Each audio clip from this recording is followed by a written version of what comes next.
What's up, everybody? This is Casey Washak with the Rolling for Revenue podcast, your jiu-jitsu business podcast. Guys, if you're looking to level up your school, create more impact in your area, and create the lifestyle you want to live, then this is the podcast for you. So recently I had this conversation with my daughter. She's 14, and we were talking about brands. You know, she's really into fashion, and so Lululemon, Gucci, Prada, Louis Vuitton, and even more day-to-day stuff like Nike. And just getting her to understand that she's buying into the branding of these companies. And it's hard for me, I don't value those brands the way she does. In anything you're interested in, there's high-end brands and then there's like your cheap brands.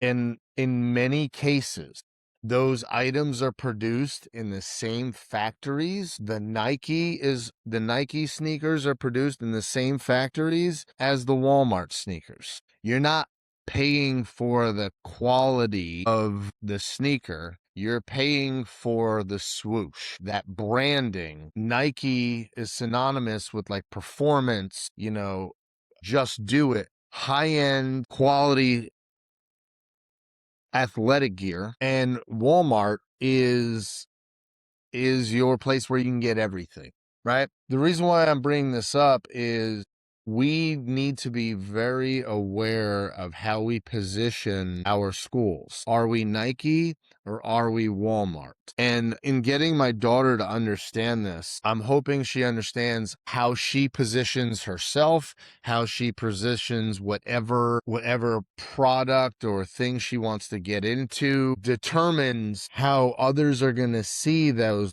products or services, and it's going to impact how they're willing to pay for those products and services. So when we first moved to Texas, I was a referral. A buddy of mine who lives in Texas is like, dude, you got to go train with my professor. He's awesome. And the jiu-jitsu's phenomenal. I was like, okay. And as I was getting ready to go, he's like, I just need to tell you though, he's like 23 years old and that's all I'm going to say. And I was like, okay. So my first class there, the place was a pigsty. His sweaty geese from the morning class were still on the side of the mats. The tape was coming off the mats. The place was just a disaster. And I'm not somebody who necessarily needs, high-end anything. I'm there to learn jiu-jitsu. I want good jiu-jitsu. And the guy's jiu-jitsu was great. But now I have kids. And so I did the first class. I went back to my home and I was telling my wife and kids like, hey, this guy's really good. And my wife's like, great, I'm going to take the kids tomorrow. And all I said to her is, you need to look past the environment and just understand what we're there for. And we had come from California and the school we were at was great, clean. I mean, it wasn't anything spectacular. It was just everything was put in place. The mats were clean. There was no tape coming up. It was a good place. And so they didn't do anything outside the ordinary. That's my point. So then my wife goes to this new school and she immediately started crying because this place was a disaster. Once again, the jiu-jitsu was awesome, but the place was a mess. It turns out the membership was very cheap, $100, $100 for 2 kids. And then I was another $100. So the 3 of us are training for $200. And I know why. I bring this up because this school, the professor had all the knowledge. The jiu-jitsu was phenomenal, but the environment he created devalued his knowledge. And my wife stayed there because of me, and we were already deep into jiu-jitsu. So, and I know what I wanted the jiu-jitsu. I wanted good jiu-jitsu. I didn't care about the environment. Over time, we ended up leaving because I'll also say this, and this isn't a jiu-jitsu thing. This is a people thing. Is people tell you who they are by how they live. And so while his jiu-jitsu was good, the environment he had full autonomy over. He created everything there, and that's what he created. That's what his ideal school looks like. If he would have just cleaned things up, put new tape on the mats, couple pictures on the wall, just make sure there wasn't trash everywhere, he could have probably charged us each $200. But because the environment he created, he was devaluing his jiu-jitsu, and he was just making it extremely hard on himself to have a good jiu-jitsu school, all because he didn't want to clean up. And it made him really hard on himself, because once again, my wife cried her first time she brought our kids there. She didn't want to touch anything. She was like, oh my God. I mean, she's not a germaphobe, but she was when we were there. Understandably. How many people walked in and didn't have a husband or didn't have any knowledge of jiu-jitsu, but walked in and were like, no way, I'm out of here. So the reason why I bring all this up, I brought up the Nike versus the Walmart, the high-end brands. It's number one, it's a belief system. It's a belief system in who you are and what you believe you're worth. Number two, this is your creation. So you can make it anything you want. If you want to be a $1,500 an hour private lesson person, the environment and your knowledge better match that. If you want to raise your rates, look around. It's very hard to raise rates when you're not increasing the value. What you need to do is just, you have the opportunity to create something out of thin air, and then you charge accordingly to that. So the jiu-jitsu good, your knowledge is good, you're a caring professor, you want to see everybody succeed and do their best and reach their potential in this sport and martial art of jiu-jitsu. You should have an environment that matches that. The really neat part about all of this is we have an opportunity to create a brand new identity for ourselves. I want to open up a school tomorrow, and I want to be the most high-end school in the area. I can do that. I can raise the bar as to what a school should look like, how they do business, what is offered inside the memberships, and make it a white glove experience if I wanted. I can do that. Or I can make it a clubhouse. Like, we're training in my garage, and that you're getting what you're getting, but I'm also charging $50 a month. So the jiu-jitsu alone is worth more than that. And then you get my garage. So my point to this, guys, is everything matters. We have the opportunity to create whatever business we want to create, but in many cases, I don't think we do this, but in many cases, what we need to do is we need to reverse engineer what we want. So for example, if I want a school that brings in $60,000 a month, my expenses are only 20, so I'm pocketing $40,000 a month. I can do that. It's going to be very hard though if I'm charging $100 and the environment matches that $100.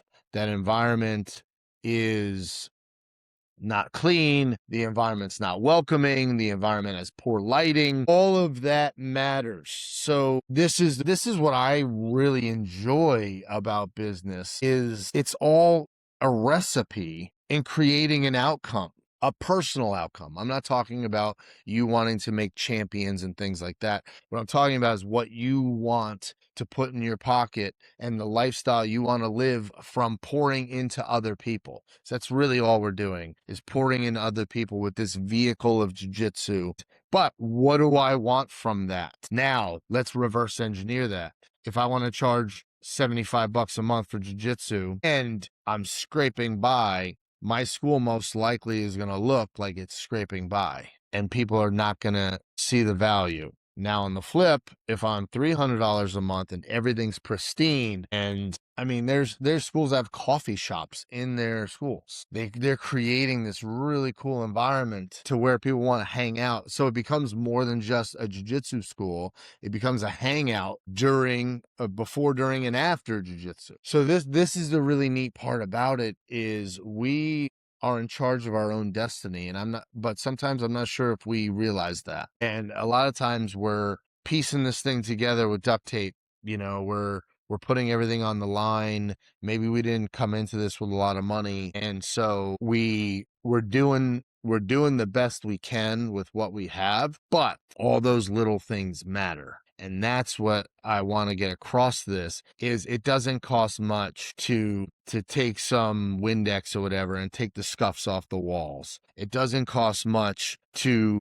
retape. It's a pain in the butt, but to retape the mats. It doesn't cost much to spray the windows and clean the windows in front of your school. It doesn't cost much to pick up the trash that's on the sidewalk right in front of your school. It doesn't cost much to replace the light bulbs that are starting to dim or go out.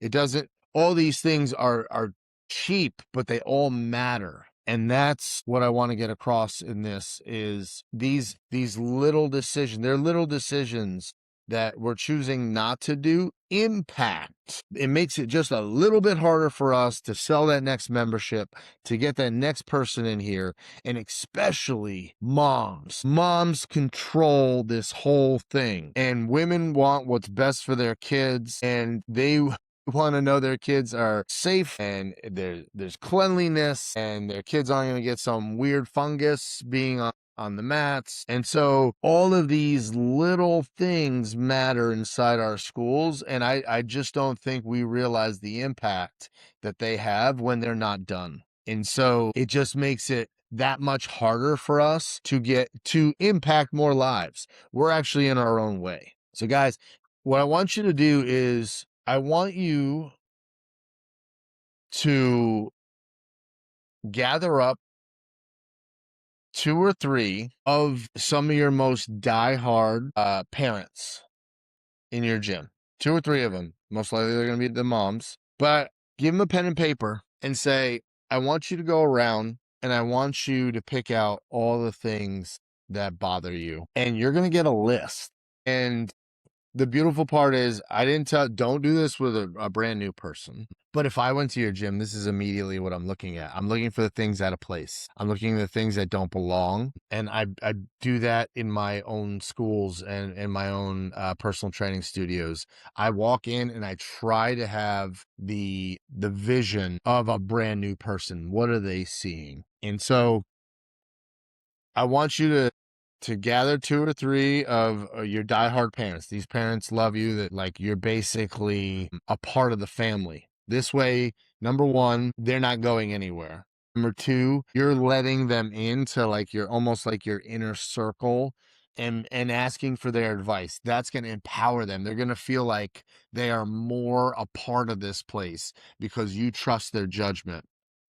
And just give them a pen and paper and a clipboard and say, hey, I want you to walk around or just look around and I want you to pick out all the things that bother you and all the things that you wish I took care of. And you're going to get a list. Step 2 to this is not to take anything personally because they're actually helping your business. And because they're not going anywhere. That's why I had you pick these sorts of people. They're not going anywhere, but they're going to show you what everybody else sees that you don't. And you don't just because you're there every day and you become oblivious to it. This is another great thing to do with a brand new teammate, staff member, is have them go around and have them pick out all the same thing, all the things that look out of place or are dirty or whatever, because they have fresh eyes. That's what you're looking for. You want people with fresh eyes, and once again, that teammate's not going anywhere.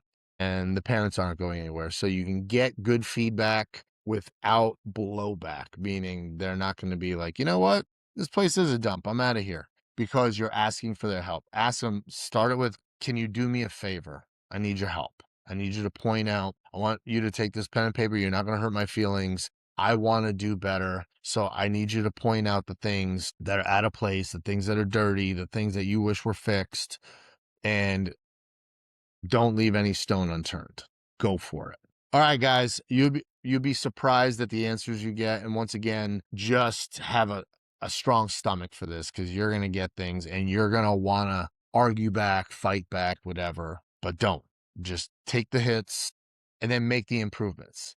Because guess what? If you don't make the improvements, then you may lose them. You make the improvements, you're going to solidify this relationship you have with them because they were heard.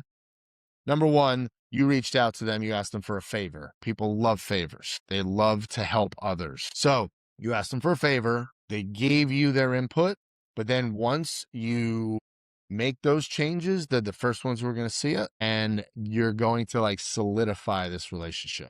So make sure to do that. Follow through. All right, guys. So if you got value from this, like, comment, share. Please subscribe to the YouTube.